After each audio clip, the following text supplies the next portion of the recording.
Let's talk a little bit about narcissists and money and trying to control you. Particularly, we're going to talk about covert narcissists. And we're going to be diving into the book here, if you haven't read it, The Covert Passive Aggressive Narcissist by Debbie Mirza. Inside of this, she's walking through a couple different places, and one of the section is going through divorcing a covert narcissist, and specifically the area of money. So I'm going to read a little bit. We'll talk a little bit. We'll kind of break it down a little bit. I just want to be able to give you more perspective of what other people are saying as well when we're talking through this piece of divorce. Covert narcissists want you to feel unhinged, vulnerable, and scared. They will often use money as a way to control you. Normal people in the divorce situation typically try to be fair. Covert narcissists will try to give you the least amount of money possible and extract it from you as soon as they possibly can. I've seen this across the board. It is one of the biggest ways they control you and punish you. Many women I talked to were stay-at-home moms or women who earned a small income, and their covert narcissist was the main breadwinner in the family. Because of this imbalance, their survival was dependent on the financial support they got from their covert narcissist. Covert narcissists know their victim is dependent on them for money and use that ammunition every chance they get. They will do things such as transfer all the money into another bank account so that you can't get it. This makes you afraid, and it is when you're most vulnerable to their control and manipulation. They have you as their prisoner. I've worked with several different clients where that has happened while we've been working with them.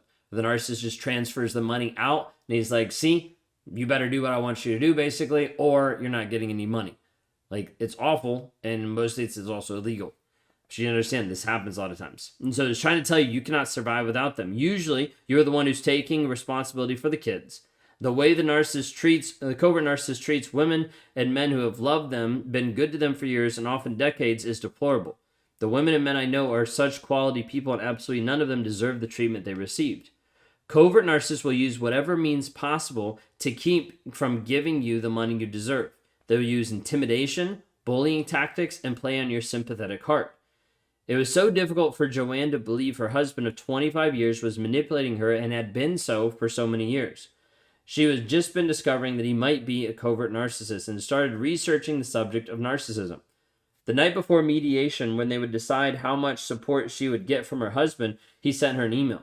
He asked her to please think about his health. He was in good health. And he said he didn't like the idea of supporting her for a long term. It was causing him a lot of stress. He pleaded, please think of me when we are in mediation. She felt so much anxiety after reading it, she didn't know what to do or what to think. Without support, she would be homeless. After years of being a stay-at-home mom and having no assets, his salary was all she had. She would be starting from scratch after raising kids and having minimum wage job for years. She had worked some part-time jobs here and there, and she knew she would need time to build something to be able to support herself. She was panicked, but also didn't want to make things hard for him. She still loved him and thought of him as a good person who always cared about her too. Joanne forwarded the email to her attorney and asked her advice on how to respond. Her attorney wrote back with one word, whatever. When she saw her attorney at the beginning of mediation, Joanne asked, what did you mean when you said whatever? His email was so manipulative, the attorney responded. Really, please show me how, because I don't see it. Her attorney pulled up an email and started pointing out the things Joanne had noticed. Every paragraph is the same pattern. Look, he first compliments you, then he puts you down, then he ends with a pity statement. Next paragraph, first he compliments you, then he puts you down, then he ends with a pity statement. Last paragraph, first he compliments you, then he puts you down, then he ends with a pity statement. Next paragraph, Joanne couldn't believe it.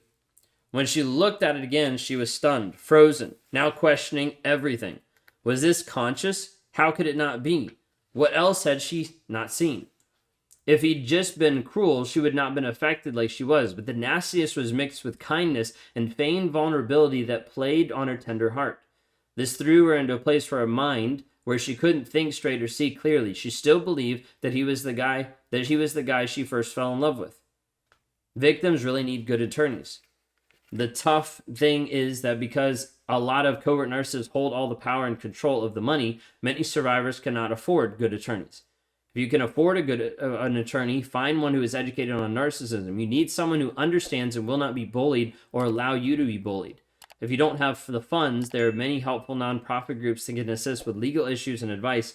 A woman I spoke with saved thousands of dollars working with a local group in her area.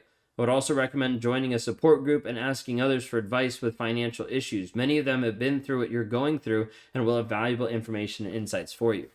So part of that, I just wanted to be able to read a section of this, Covert Passive-Aggressive Narcissist with Debbie Mirza, being able to break it down, because a lot of times narcissists will try to do manipulative ways to be able to convince you to stay, to be able to convince you to give more money, to be able to convince you to make their life easier. Did you notice that inside of the whole conversation we just had? Narcissists will try to make sure that you understand that you are being loving by sacrificing the things you need for you. You've already seen this in all of the relationship, but it's going to come out in this divorce process, in the custody battle, in the mediation, breaking assets and things apart. Think about me. I'm so stressed in having to support you. Maybe you should have thought of that before he was abusive.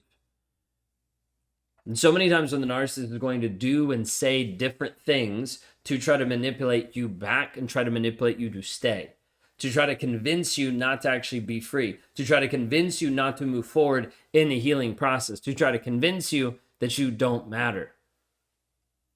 Inside of all of this, narcissists start to pick up on this way of being able to subtly beat you down. So like you notice, even the attorney picked it out. He was like, hey, he compliments you, then he puts you down, and then he talks about pity for himself. How many of you resonate with this? Like you're like, hey, my narcissist did this. My narcissist showed up this way. Like always having this pity party about himself. Being like, hey, this is so hard. Maybe you should like stop pushing me for the money that you actually deserve because this is so hard. Yeah, consequences suck, man. And that's why you have to learn to be able to live with them. But the problem is majority of narcissists won't, because they're just cowards.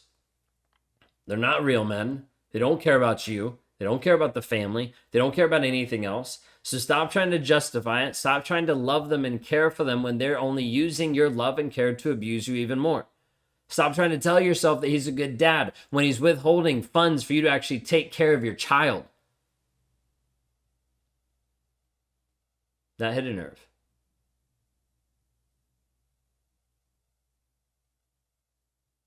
I need you to understand a lot of times narcissists will use any means necessary to manipulate you, to confuse you, and to leave you completely lost and stuck.